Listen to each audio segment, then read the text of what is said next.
लाइनें हैं, हो गई है पीर पर्वत सी पिघलनी चाहिए, अब हिमालय से कोई गंगा निकलनी चाहिए।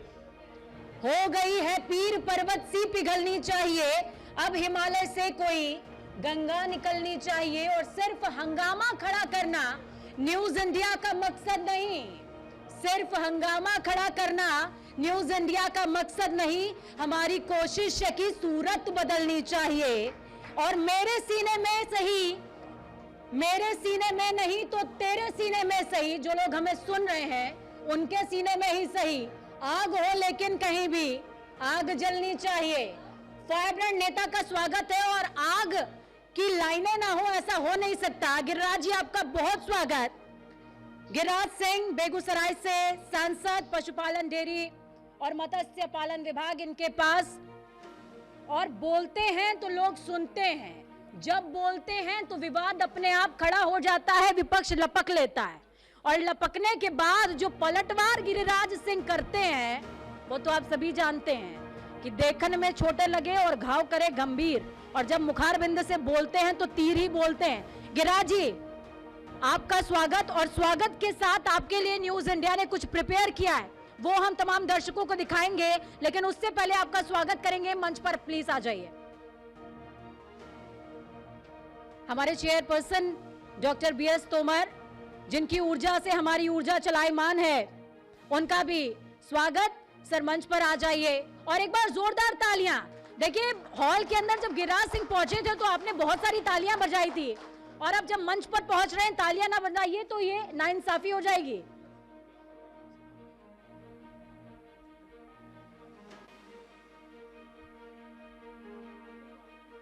बहुत स्वागत है सर। तो ग्रामीण विकास एवं पंचायती राज मंत्रालय, तो देखिए मंच पर आते ही गिरिराज सिंह जी की एक खासियत है, जब बोलते हैं चोटीला बोलते हैं और बहुत हास्यास्पद अंदाज में बोलते हैं कि घाव भी लग जाए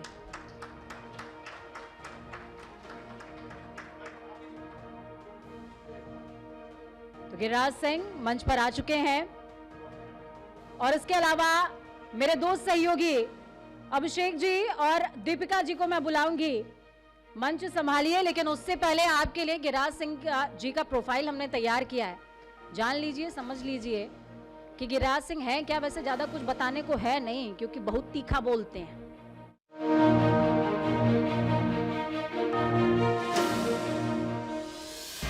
गिरिराज सिंह बीजेपी के फायर ब्रांड नेता के तौर पर जाने जाते हैं। केंद्र सरकार में आप ग्रामीण विकास, पंचायती राज, मत्स्य पालन, पशुपालन एवं डेयरी मंत्री हैं। गिरिराज सिंह 16वें लोकसभा चुनाव में नवादा और 17वीं लोकसभा चुनाव में बेगूसराय सीट से जीते हैं। इन्होंने अपने राजनीतिक सफर का आगाज 2002 में बिहार विधान परिषद के सदस्य के रूप में किया। गिरिराज सिंह 2008 से 2010 तक बिहार में सहकारिता मंत्री और दूसरी पारी में 2010 से 2013 तक पशु एवं मत्स्य संसाधन मंत्री बने। हमेशा सुर्खियों में रहने वाले गिरिराज सिंह ने पीएम नरेंद्र मोदी को भगवान का अवतार माना है। फिलहाल केंद्र सरकार में मंत्री रहते हुए आप पीएम मोदी के सबका साथ सबका विकास की वचनबद्धता को आगे बढ़ा रहे हैं। आपका न्यूज इंडिया के कॉन्क्लेव डायलॉग 24 में गर्मजोशी से स्वागत है।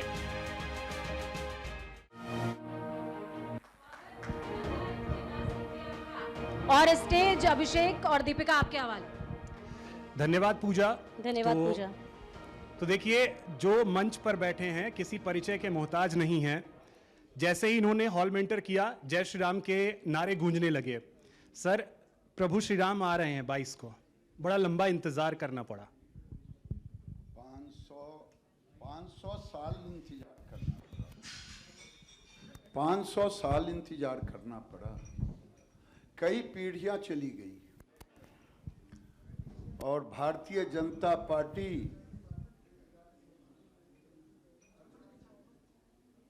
तो मैं पार्टी का नहीं कहूंगा, लेकिन हम लोग यही नारा लगाते रहे, राम लला हम आएंगे, मंदिर वहीं बनाएंगे।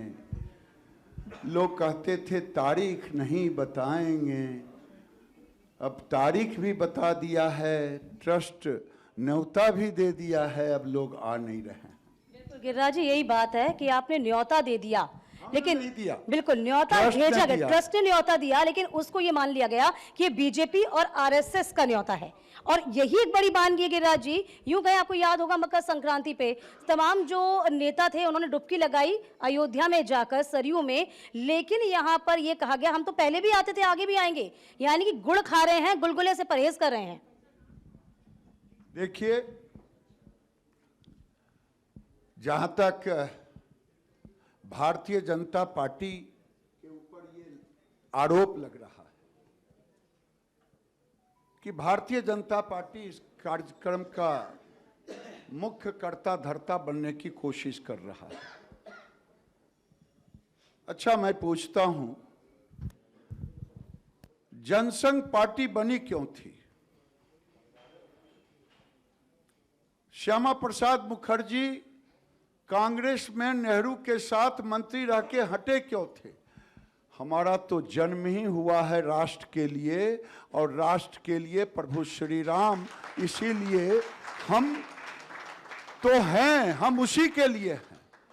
जिन्होंने अटकाने लटकाने का काम किया सोमनाथ से लेकर राम मंदिर तक, उन्हें बताना है कि वो क्या हैं। आधे सरजुग में डुबकी लगाए हैं, उससे प्रायश्चित नहीं कटने वाला है। प्रायश्चित तो तब कटेगा जब खड़गे जी, राहुल जी, सोनिया जी गंगा में नहीं सरजुग में डुबकी लगाएंगे, प्रभु राम से माफी मांगेंगे, जो कुछ किया था गलत किया था अटकाने लटकाने का, अब मुझे पार कर दें बेड़ा। नहीं अगर किया तो प्रभु श्री राम भी 0/0 हो जाएंगे। 24 में वही होने वाला है क्या? वही होगा। देखिए, आज पूरा जनमानस भारतीय जनता पार्टी पर काहे को आरोप लगाते हैं? आज पूरा जनमानस, नौजवान, पूरा देश भारत के सनातन के पुनर्जागरण का ये समय है। मैं पुनर्जागरण कहता हूं। सनातन आदि न है न अंत है, लेकिन पुनर्जागरण जो कुछ लोगों ने कोर्ट में लटकाया, भटकाया, झटकाया, और आज प्रभु श्री राम की लीला से, प्रभु श्री राम की लीला से आज प्रभु श्री राम वो दृश्य दिखा रहे हैं, वो दृश्य दिखा रहे हैं, जिधर देखो उधर प्रभु श्री राम चारों तरफ, देश से लेके विदेश तक। बिल्कुल, इस वक्त राममय हो गया है पूरा भारतवर्ष। और पूरा भारतवर्ष नहीं, यूं कहे पूरा इसके दुनिया में जहां भी सनातन चहुओं- को मानने चहुओं- वाले हैं, वो सारे के सारे आज राममय हैं। देखिए, इसके अलावा जाहिर सी बात है कि बहुत लंबा यूं कहें इंतजार, और वो इंतजार की घड़ियां खत्म हो रही हैं। इसके अलावा देखिए, बयानबाजी का जो दौर है ना गिरिराज जी, वो थमने का नाम नहीं ले रहा। उद्धव ठाकरे गुट, ये आपको याद होगा, वो भी कह रहे हैं, अभी हाल ही में आपने दिग्विजय सिंह को भी बोला, वो कह रहे हैं जिस जगह की बात चल रही थी, जहां पर मंदिर बनना था, आप वहां मंदिर नहीं बनवा रहे हैं, उसके आगे मंदिर बनवा रहे हैं। ये तमाम बातें, ये बयानबाजी आखिरकार रुक क्यों नहीं रही है? यदि राम आ रहे हैं तो हृदय से उनका स्वागत करिए ना। देखिए, आपने उस विषय को छेड़ दिया। एक होता है झूठा, एक होता है महाझूठा। तो ये महाझूठा का जमात है। दिग्विजय बाबू ने कहा, संजय राउत ने कहा, उद्धव ठाकरे जी का माउथपीस बन करके। मुझे बताएं कि संजय राउत कभी गए थे विवादी ढांचा के नजदीक? गिरिराज गया था। दिग्विजय बाबू बताएं कभी गए थे? रामलला टेंट में थे प्रणाम करने, प्रभु हम आएंगे और आपको टेंट से निकालेंगे। जो लोग गए नहीं आज दावा कर रहे हैं और कह रहे हैं, पूरे देश को और दुनिया को भ्रमित कर रहे हैं कि 3 किलोमीटर दूर था। ये भरमाने का जरूरत नहीं है। ये झूठ बोलने की भी एक सीमा होती है। ये दिग्विजय बाबू, संजय राउत, इंडी गठबंधन, जो ये महाघमंडी है, मैं तो पूछना चाहता हूं, ये लोग तो सनातन धर्म को ही खत्म कर देना चाहते हैं। कांग्रेस ने कभी विरोध नहीं किया स्टालिन के कुनबे से। अब कह रहे हैं साधु संतों से पूछिए, पत्रकारों से पूछिए, जो साधु संत वहां साधना करने, प्रणाम करने, आराधना करने जा रहे हैं और मीडिया वहां सब कुछ दिखाने जा रहा है, बता दे किसी से पूछ करके। मुझे तो लगता है एक होता है जिसमें लाज भी होता है, उसके अंदर कुछ लाज लज्जा भी होती है। यहाँ लाज लज्जा भी नहीं है। सनातन को बदनाम करने के लिए, हिंदुओं को बदनाम करने के लिए ऐसी बातें बोल रहे हैं, किसी में हिम्मत नहीं है। अच्छा गिरिराज दा, साथ ही स्वामी प्रसाद मौर्य जैसे नेता हों जो अक्सर इस तरीके से बयान देते रहे हैं रामचरितमानस को लेकर के भी। बिहार के शिक्षा मंत्री हैं, बिहार की शिक्षा व्यवस्था क्या है वो आपसे बेहतर शायद ही कोई जानता होगा। चंद्रशेखर, उनको क्या मैसेज है गिरिराज सिंह का? क्या मैसेज रहेगा? आपने ऐसे ऐसे लोगों का नाम ले लिया। स्टालिन भी है प्रमुख उसमें।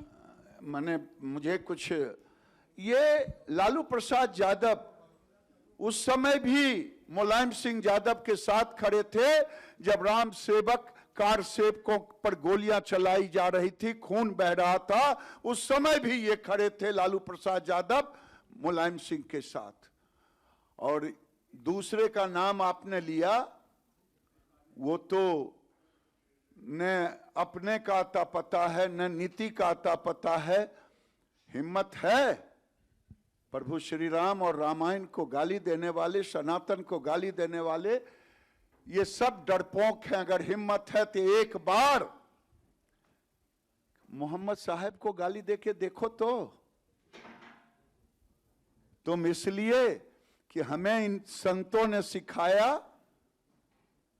सर्वे भवन्तु सुखिनः सर्वे सन्तु निरामय। हम तो बिच्छू को भी हमारे संत हाथ पर रख करके काटने के बाद भी छोड़ देते हैं। इसलिए आप हिंदुओं को गाली दे रहे हैं, सनातन को। ये जितने लोग हैं ये डरपोक हैं मुसलमानों को खुश करने के लिए। क्या कभी कुरान पढ़ के देखा है? कुरान में खामियां निकाल सकते हैं? लेकिन ये कैसे, आप यूं कहें कि बीजेपी कैसे समझा पाएगी, क्योंकि समझने के लिए कोई तैयार नहीं। दूसरी बात ये भी, क्योंकि चर्चा को थोड़ा आगे भी बढ़ाया जाए, देखिए जब जनता दल यूनाइटेड का आरजेडी में विलय हो रहा था तब आपने कहा था कहीं ना कहीं जो नीतीश कुमार है वो महंत बन जाएंगे, आपको याद होगा। और देखिए महंत तो नहीं, हालांकि उन्होंने इंडी गठबंधन को जरूर खड़ा कर दिया, और यही इंडी गठबंधन क्या आगे बीजेपी के लिए चुनौती खड़ी कर पाएगा? ये क्या समझते हैं आप? देखिए एक चीज आपने कहा कि बीजेपी इन लोगों को समझा पाएगी। हाँ, बीजेपी को समझाने की जरूरत नहीं है। ये प्रभु श्री राम की लीला ही उन्हें समझा देगी, समझाने की कोई जरूरत नहीं है। जब चुनाव आएगा वोटर उन्हें समझा देगा कि तुमने जो जैसा किया है वैसा तुम पाओगे। इससे ज्यादा और कुछ नहीं है। गलतफहमी में न रहें। इस भारत के अंदर सनातन का अपमान करके, भारत की पहचान है सनातन, भारत की पहचान है राम कृष्ण, प्रभु श्री शिव। राम कृष्ण और शिव से ही भारत की पहचान है। जो इसका अपमान करेगा भारतवंशी कभी उसका सम्मान नहीं कर सकता। अच्छा गिरिराज, अभी जब ये मकर संक्रांति थी, नीतीश कुमार गए थे चूड़ा दही खाने लालू यादव के यहाँ। दोनों एक दूसरे के चेहरे तक नहीं देखे। ऐसा हुआ था कि पिछली बार जब एक साथ हुए थे तो तिलक किया था, और इस बार जो है वो चेहरे तक नहीं मिला पा रहे थे, आमने सामने नहीं हो पा रहे थे। मतलब फिर कुछ चल रहा है बिहार में क्या? देखिए मुझे तो पता नहीं है क्या चल रहा है। मैं इतना जानता हूं कि ये देश के अंदर और बिहार के अंदर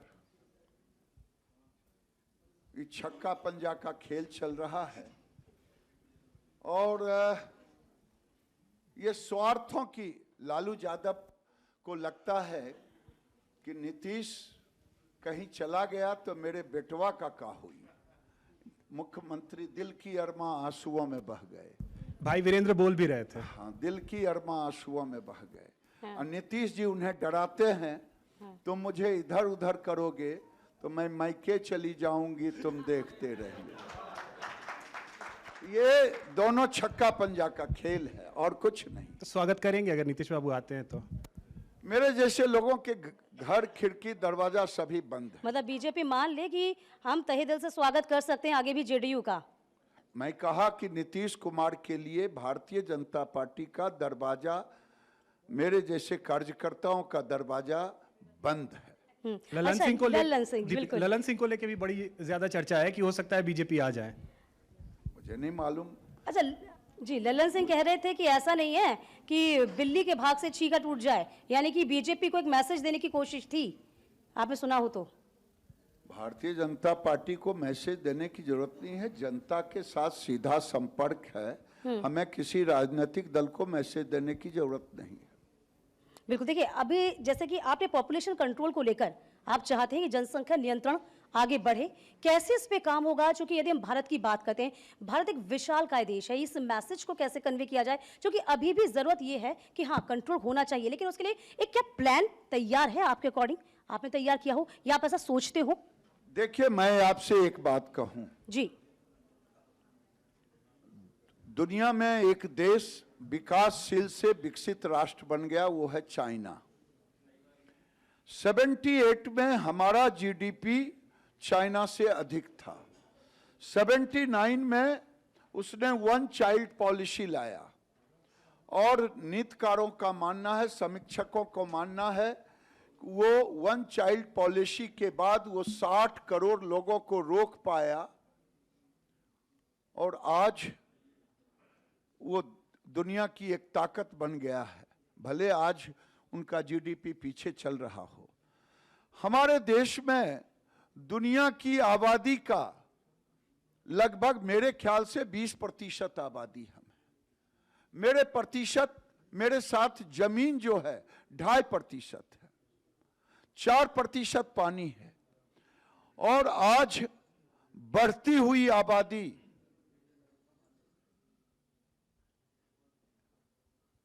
एसेट भी है, थ्रेट भी है। कुछ लोग देश के लगभग 150 जिले में एफटीआर फर्टिलिटी रेशियो अधिक है। ये कौन लोग हैं? मैं यहां पूछ लूं कि भाई तेरे घर में कितने बच्चे? 1, 2, 1। कोई तो कहेगा हम तो अभी 40 साल उम्र हुआ है, शादी ही नहीं किया हूं। कई लोग कहेंगे मेरे बेटी और बेटी। तो हमारे घर में तो ये हालत है। आखिर बच्चे आ कहां से रहे हैं? अगर ये बढ़ नहीं रहे हैं तो कुछ लोग मेरे ख्याल से ठेका पट्टा ले लिया है, ये प्रोडक्शन यूनिट बना लिया है, भारत को तबाह और बर्बाद कर रही है। दादा, ये कंट्रोल कैसे होगा? क्योंकि ये जरूरी कंट्रोल है, होगा, जरूरी है। ये देखिए, ये बहुत जरूरी है देश के विकास के लिए। जैसा आपने बोला, थ्रेट भी है, एसेट जरूर है, लेकिन थ्रेट से हमें बचने की जरूरत है और इस पे एक्शन जरूरी है। और इस पे इनिशिएटिव लेना बहुत जल्दी ही ज्यादा जरूरी हो जाएगा, क्योंकि जो सपना हमने देखा है वो सपना साकार भी होना चाहिए और तभी साकार हो पाएगा। देखिए, अब बड़े बड़े स्पोक्स पर्सन आ गए हैं। अब प्रेम शुक्ला जी आ गए हैं तो लगता है मेरी सरस्वती कुछ मंद होने लगी है क्या? अरे मैं ये आपसे कहता हूं, इस देश का प्रधानमंत्री नरेंद्र मोदी हैं जो राष्ट्र को समर्पित हैं। इस देश का गृह मंत्री अमित शाह हैं जो मुझे तो लगता है सरदार पटेल की तरह एकदम लौह पुरुष बने हैं।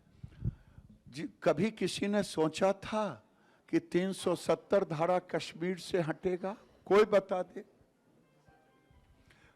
जो लोग कहते थे कि यहां तिरंगा उठाने वाला नहीं मिलेगा, कहती थी और कहते थे, आज उस कश्मीर के अंदर वो दरवाजे खिड़कियां बंद कर लेती हैं और कर लेते हैं। 15 अगस्त को लाल चौक पर तिरंगा झंडा फहरता है।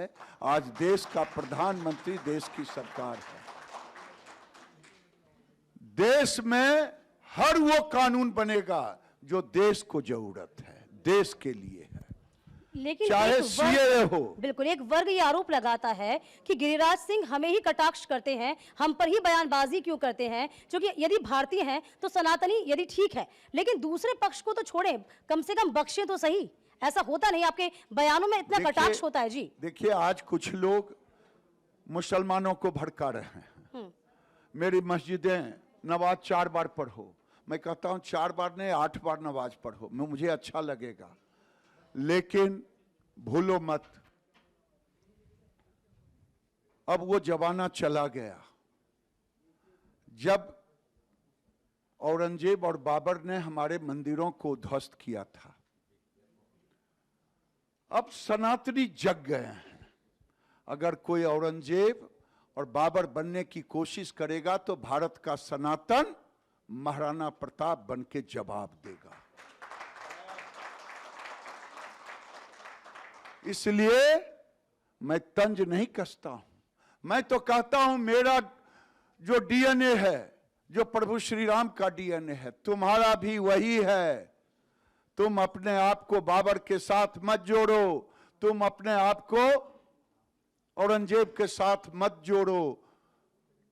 ये अलग है, पूजा पद्धति बदला है, इंडोनेशिया में बदला है, लेकिन प्रभु श्री राम आज भी इंडोनेशिया में है। मैं तो इतना ही कहता हूं।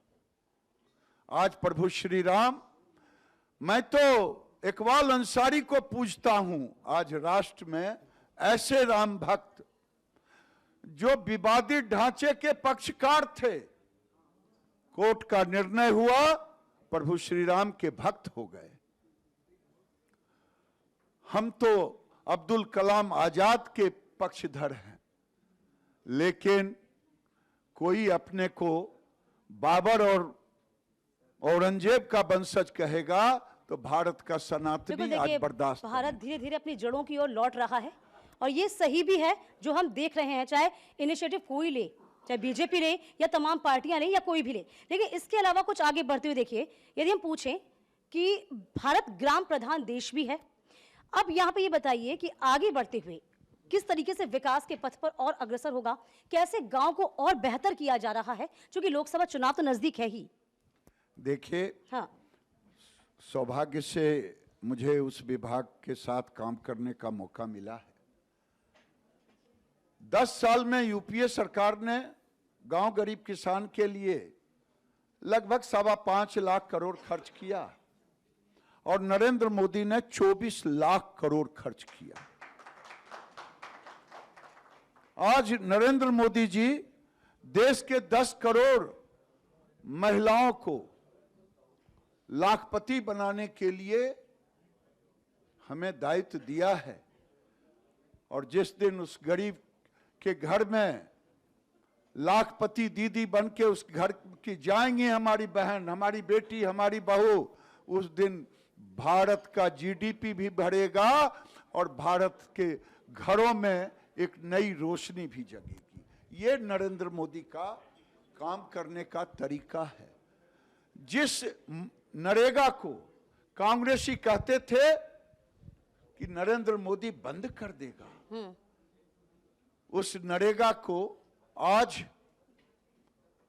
मोदी जी ने बंद नहीं किया, ठीक कर दिया।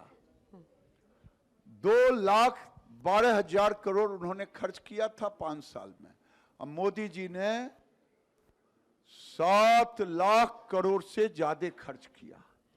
ये है नरेंद्र मोदी के काम करने के तरीके, वो समर्पण। नहीं तो फिर विपक्ष क्यों ऐसे बार बार आरोप लगाता है कि आप निधि जो है उनको मुहैया नहीं करवाते? चाहे किसी भी सेशन की बात हो, ममता बनर्जी को आपने सुना होगा, आए दिन नीतीश कुमार भी कहते हैं कि हमें निधि मुहैया नहीं करवाई जाती है, आर्थिक सहायता आप नहीं देते हैं। ऐसा क्यों कहते हैं फिर? देखिए, पहले मैं ममता दीदी को कह देता हूं, वहां सरकार नाम की कोई चीज नहीं है। वहां अगर आप विपक्ष में बोल दिए, पंचायत का चुनाव जीत गए, तो आपको आपकी हत्या कर दी जाएगी, पेड़ में लटका दिया जाएगा। दुनिया में एक व्यक्ति है कोरिया में जिसका नाम है किम जोंग। वो विपक्ष को नहीं बर्दाश्त करता। लगता है वो भूत आजकल बंगाल में आ गया है। लेकिन बंगाल आज रेड कारपेट एक खास समुदाय के लिए बिछा के रखा गया है। आओ रोहिंग्या, तुम यहां आराम करो, आओ घुसपैठिए, तुम यहां आराम करो।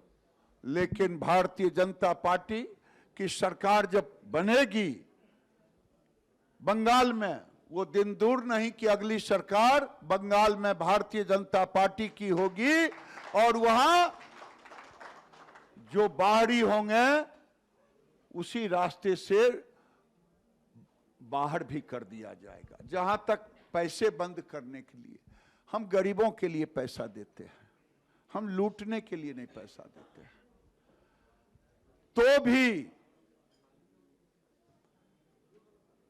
यूपीए काल में केवल 37,000 करोड़ रुपया गया था उनके पास बंगाल, और नरेंद्र मोदी की सरकार ने 2,12,000 करोड़ रुपया दिया है।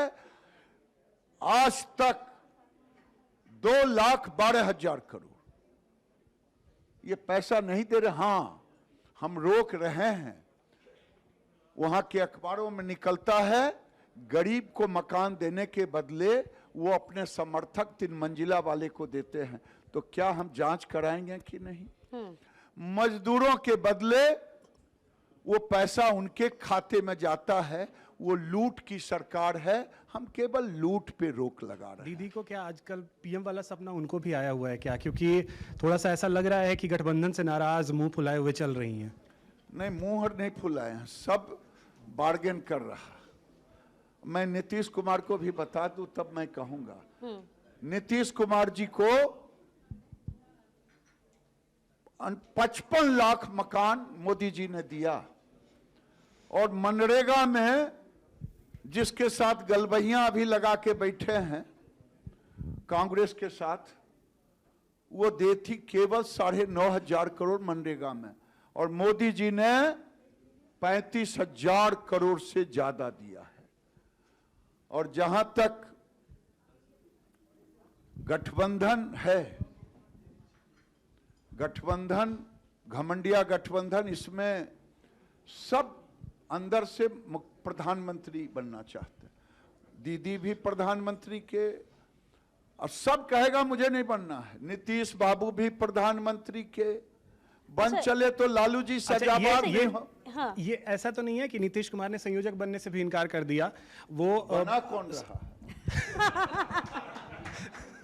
अच्छा, इस बीच देखिए जो भारत जोड़ो न्याय यात्रा निकल रही है, देखिए 3 राज्यों में भले ही हार हो गई हो, लेकिन मनोबल टूटने नहीं दे रहे हैं कहीं ना कहीं। और यही एक बड़ी वजह भी है कि अब ये यात्रा निकाली जा रही है। राहुल गांधी तो इसमें सबसे आगे दिख ही रहे हैं। क्या लगता है, कैसे देखते हैं आप इसे? कैसे देखेंगे? जो जिसने गांव नहीं देखा हो, जो कलावती के घर में गरीबी सीखता हो, जो ट्रक के ड्राइवर के साथ ड्राइवर की जिंदगी सीखता हो, जो कुलियों के साथ जाके स्टेशन पर उनकी गरीबी का मजाक उड़ाता हो, वो देश को समझने चले हैं। नरेंद्र मोदी गरीबी में जिए हैं, गरीब के घर में पैदा लिया, माताजी दूसरे के घर में काम करके पाला पोसा, पिताजी स्टेशन पर चाय बेचते थे। अब वो गरीबी देखने चले हैं। न्याय यात्रा, कौन सी यात्रा है? भारत जोड़ो न्याय यात्रा। भारत जोड़ो, भारत टूटा नहीं है, ये तोड़ना चाहते हैं। और न्याय यात्रा के बदले अगर ये ज्ञान यात्रा लिख लें तो ज्यादा बेहतर होगा उनके लिए। ज्ञान यात्रा, विपक्ष कहते हैं कि तोड़ने का काम तो बीजेपी करती है, क्योंकि जैसे कि आप हिंदू मुस्लिम ज्यादा करते हैं, ये काम बीजेपी का होता है। क्योंकि उनका कहना तो यही होता है मिस्टर साफ तौर पर। भारतीय जनता पार्टी या गिरिराज, मैं अपनी बात कहता हूं क्योंकि यहाँ 2 लोग बैठे हैं। बात तो जाएगी ही, इनके पीछे मैं बोलूं या सामने बोलूं। हमें मुसलमान से कोई दिक्कत नहीं, बढ़ती हुई आबादी से भी कोई दिक्कत नहीं। दिक्कत है मुस्लिम कट्टरपंथी सोच से। और ये सोच भारत के लिए घातक है। 1947 में हमारे पूर्वजों से कुछ गलती हो गई थी। अगर उस समय पूरा का पूरा आबादी चला गया होता तो आज सीएए कानून भी नहीं बनाना पड़ता, क्योंकि उधर से पूरे हिंदू आ गए होते। लेकिन कुछ लोग बच गए हैं जिनके अंदर जिन्ना का जिन बैठ गया है, और जिन्ना का जिन बैठ गया है बार बार डराने की कोशिश कर रहे हैं। हमें उनसे नफरत है, हमें मुसलमान से कोई नफरत नहीं। बिल्कुल गिरिराज दा, एक और चीज़ है कि हम अक्सर, जैसा आप जिक्र भी करते हैं, प्रधानमंत्री नरेंद्र मोदी ने जो जीवन देखा है उससे बेहतर जीवन और कोई समझ नहीं सकता है गरीबी का। आपके बारे में शायद बहुत कम ही लोग जानते हैं, बड़हिया में किस तरीके से आपने जीवन जिया है। तो आपका जीवन भी तो इस तरीके का रहा है।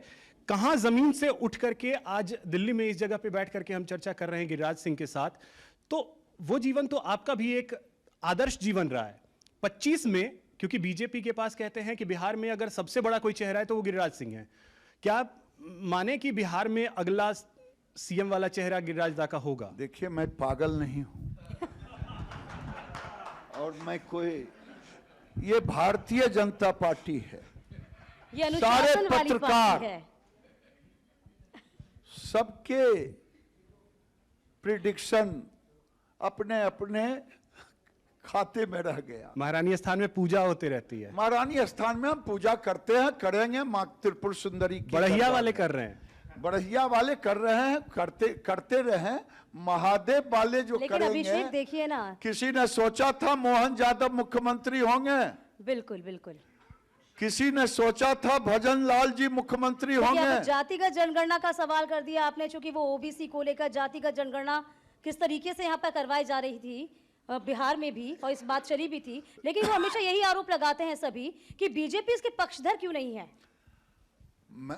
बीजेपी से ज्यादा कौन सामाजिक न्याय का पक्षधर होगा?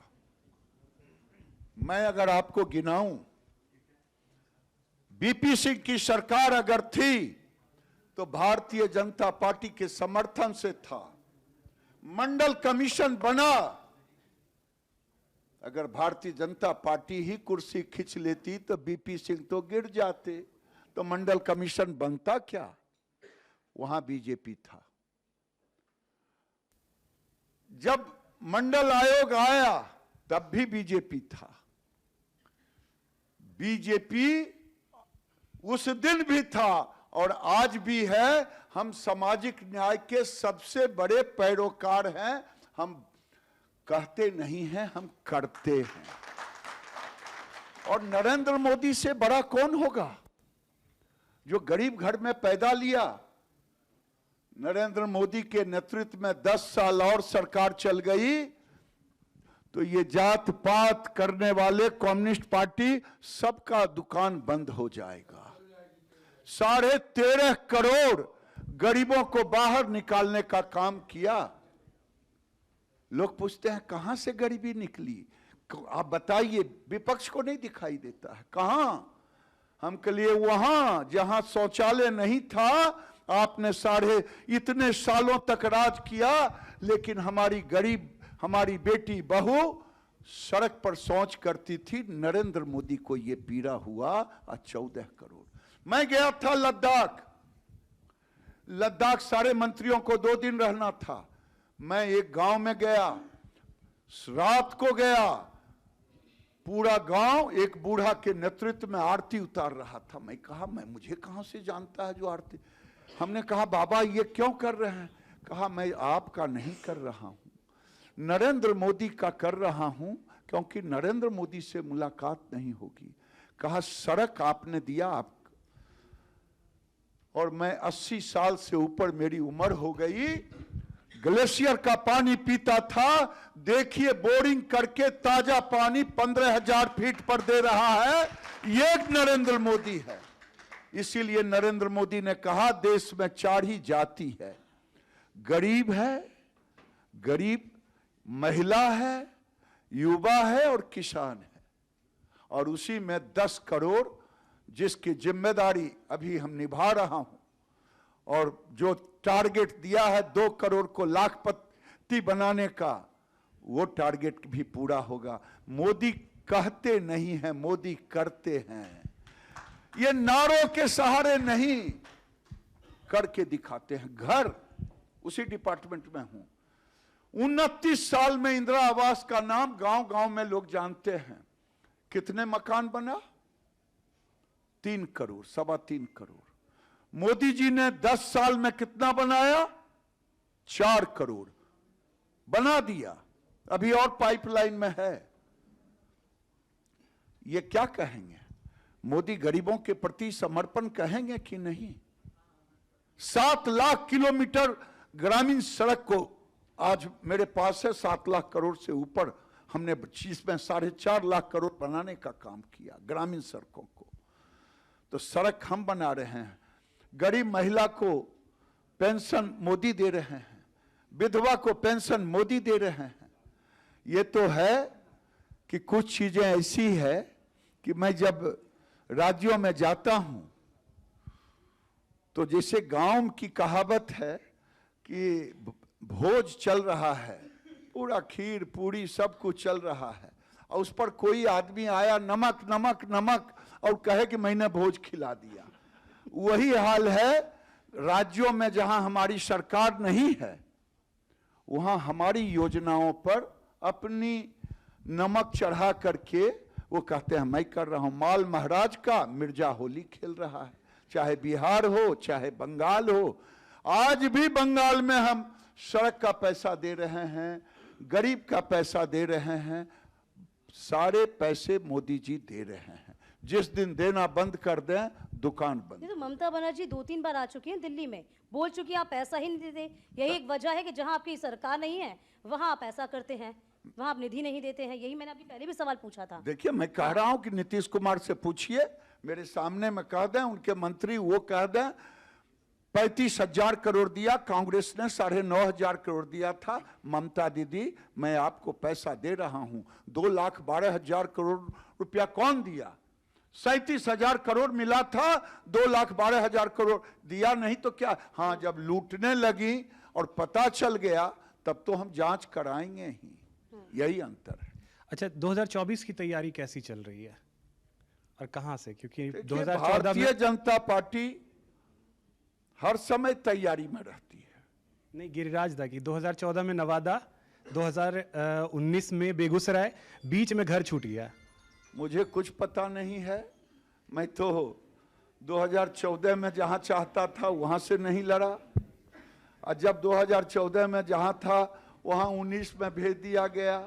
मुझे ये भी पता नहीं है कि मैं चुनाव लड़ूंगा तो कहां से लड़ूंगा कि नहीं लड़ूंगा। लखीसराय बरहिया वाले एक बार चाहते हैं कि मतलब पार्टी का मैं कार्यकर्ता हूं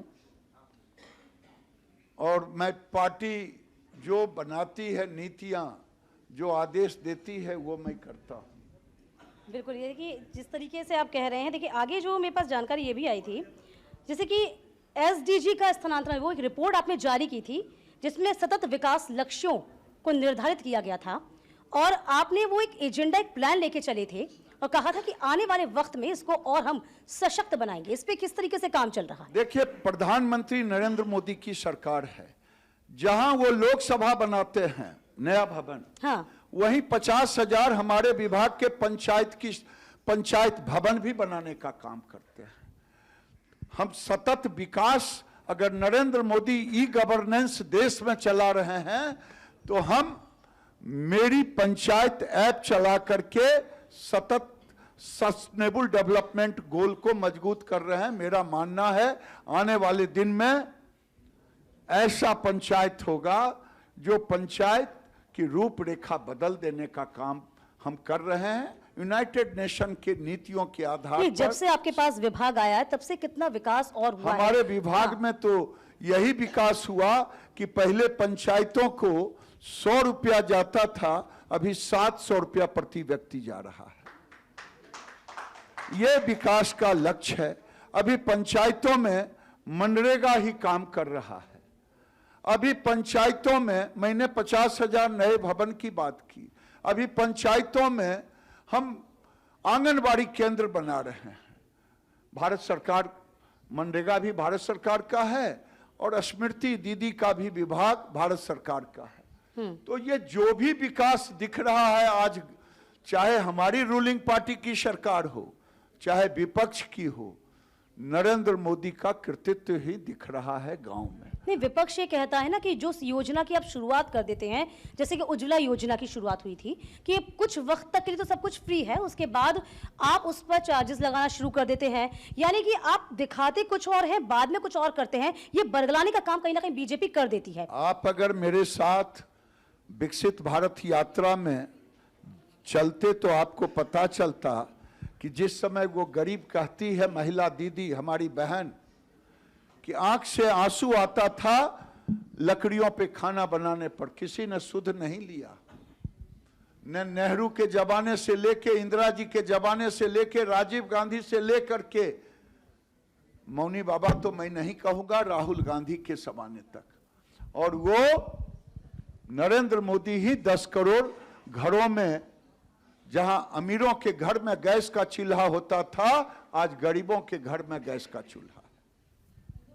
गिरिराज दा, एक और चीज़ है, पिछले कुछ दिनों में हमने देखा है कि इधर हलाल की एक बड़ी ज़्यादा ब्रांडिंग चलती रही है, यूपी में खास करके, और आपने कहा कि बिहार में भी लागू होना चाहिए ये। देखिए, दो बात है।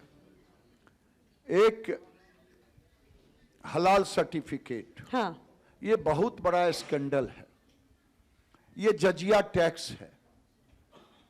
भारत में हलाल की क्या जरूरत है? फ्रिज पर हलाल, चाय पे हलाल, टीवी पे हलाल। धन्य जोगी जी, उन्होंने बंद किया। मैंने नीतीश कुमार को भी पत्र लिखा कि आप तो करेंगे कि नहीं करेंगे, लेकिन आपको कह रहा हूं कि अग्रणी बन के करें, नहीं तो देश का सनातन हलाल सामान नहीं खरीदेगा। और दूसरा, ये देश में अप्रत्यक्ष इस्लामिक कानून लादना चाहते हैं। भाई, भारत में हलाल क्यों? क्या जरूरत है? मैं तो अब लोगों से आह्वान करता हूं कि हलाल मीट भी मत खाओ। हमारे धर्म में बलि प्रथा है, और बलि प्रथा में शार्प झटका होता है एक ही बार में। उसके वैज्ञानिक तथ्य हैं। मैं युवाओं से कह रहा हूं, सनातनियों से कह रहा हूं, अगर तुम खाते हो तो केवल झटका ही खाओ, हलाल मत खाओ। ये हमारे सनातन धर्म के विरुद्ध है। हम प्रसाद के रूप में ग्रहण करते थे, मां भगवती को बलि देते थे। हम मांस के रूप में नहीं खाते, हम प्रसाद के रूप में खाते। फिर वही जमाना आएगा जब वो खड़े हो जाते हैं इसको लेकर के कि नहीं, हलाल वाला तो ही चलेगा। और खास करके कुछ ऐसे नेता जो सनातन धर्म को मानते हैं, लेकिन वो सनातन के विरोध में जब खड़े हो जाते हैं, तब दिक्कत आती है ज्यादा। चिंता मत करें, जब सनातनी जग गया है तो ये हलाल कलाल सब बंद हो जाएगा। चिंता मत करें उसके लिए। देखिए आपने, हाँ, मोहम्मद जी, बोलिए। ये आपने कहा था कि मोहम्मद नीतीश हो जाएंगे, मोहम्मद लालू हो जाएंगे, इस, है ना? आप ही ने कहा था, इस तरह की बयान दिया था। यदि मैं उस समय बयान दिया था जब वो बिहार में जी हमारे शिक्षकों का विद्यार्थियों के प्रति रक्षाबंधन का छुट्टी बंद कर दिया। बिल्कुल, हमारे सारे धर्म की छुट्टियों को बंद कर दिया और हजरत साहब की छुट्टी दे दिया। तो मैंने कहा, भैया इससे बढ़िया है मोहम्मद नीतीश, मोहम्मद लालू यादव बन जाओ। आखिर उनको हिम्मत नहीं कि हजरत साहब की छुट्टी बंद हो जाए, लेकिन हमारे रक्षाबंधन पर जो दी गई छुट्टियां थी वो बंद कर दी जाए। नीतीश बाबू तो ऐसे नहीं थे गिरिराज दा, अचानक से कैसे? संगत से गुण होत है, संगत से गुण जात है। तो ये अब जैसे कि जब से बीजेपी से अलग हुए हैं, तब से उनकी जो चाल ढाल है, सब कुछ अलग नजर आ रही है। क्या बीजेपी में वो उतना फ्रीडम महसूस या स्वतंत्रता महसूस नहीं कर रहे थे क्या?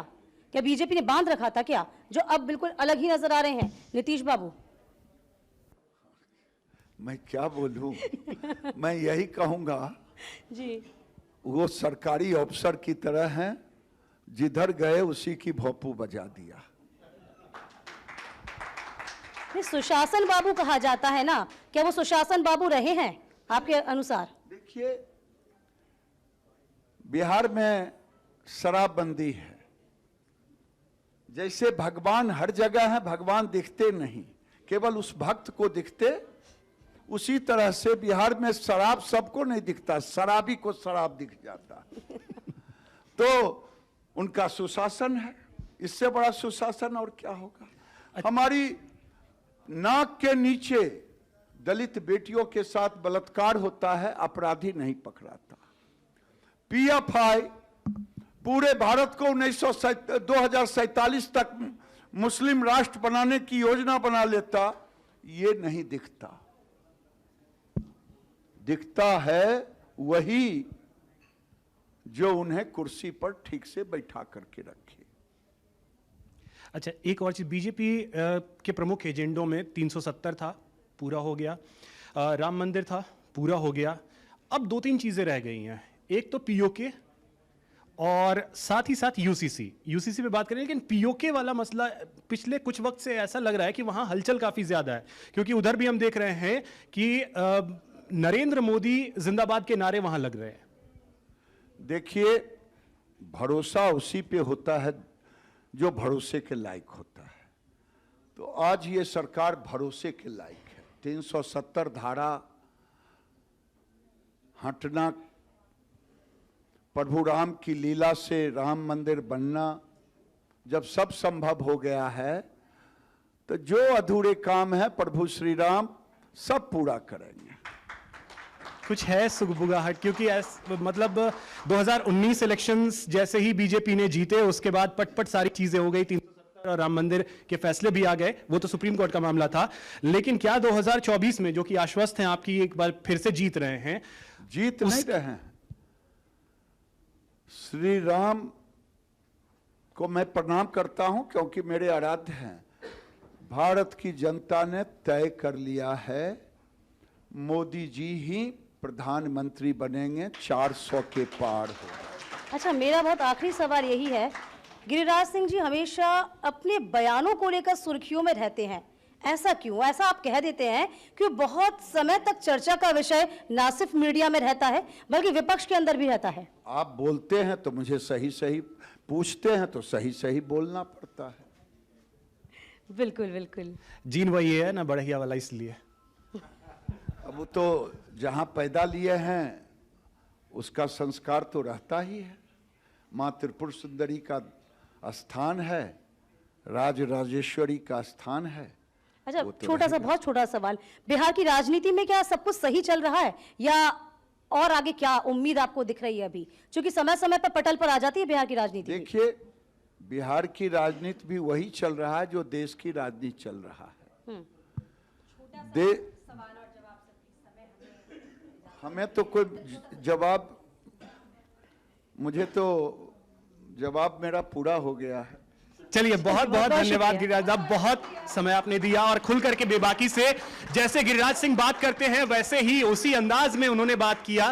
गिरिराज साहब, 2 सेकंड के लिए आप प्लीज मंच पर मौजूद रहिए, मैं सर को बुलाना चाहूंगा। कद्दावर नेता गिरिराज सिंह जी मंच पर आसीन रहिए। हमारे साथ 3 बड़े चेहरे और नाम मंच पर होंगे जिन्हें आप सम्मानित करेंगे। अपने अपने फील्ड के धुरंधर डॉक्टर महावीर हुड्डा हैं हमारे साथ, मोटिवेशनल स्पीकर, सोशल वर्कर हमारे साथ मंच साझा करेंगे, जिसे आप सम्मानित करेंगे। इन्होंने समाज में अपने काम से योगदान दिया है। स्वागत है महावीर हुड्डा जी। डॉक्टर महावीर हुड्डा मोटिवेशनल गुरु हैं, सोशल वर्कर हैं, director impulse coaching and APS school. बहुत बहुत स्वागत, जोरदार तालियों के साथ।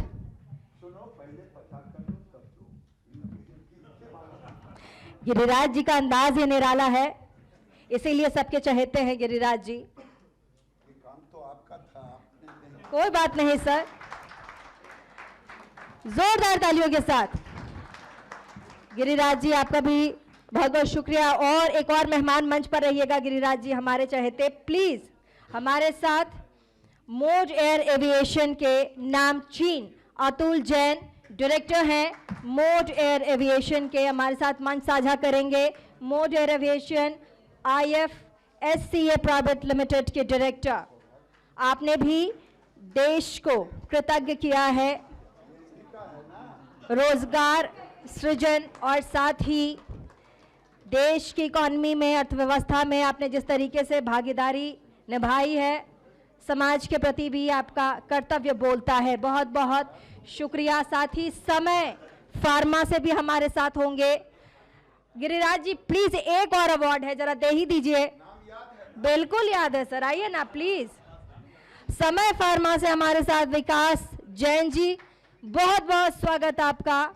आपने समाज में योगदान दिया है। समय फार्मा जो कि tablets, multivitamins, syrup, protein powders, ointment और कैप्सूल्स प्रोवाइड करता है। बहुत बहुत स्वागत और साथ ही अभिनंदन।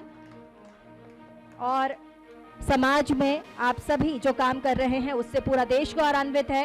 बहुत बहुत शुक्रिया गिरिराज जी। और हमारे बीच दो बड़े मेहमान भी मौजूद हैं। प्रेम शुक्ला जी जो कि भारतीय जनता पार्टी के राष्ट्रीय प्रवक्ता हैं, संजय मयूख जी बिहार भारतीय जनता पार्टी से दूसरी बार MLC बनाए गए संजय मयूख, सबके चहेते।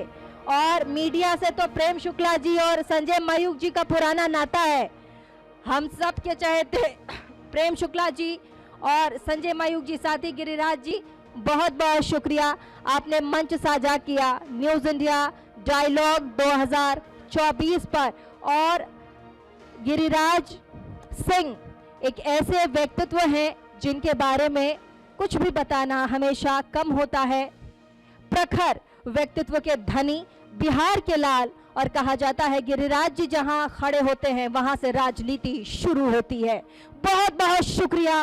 जोरदार तालियों के साथ एक बार फिर से गुंजायमान हो जाए ये पूरा मंच।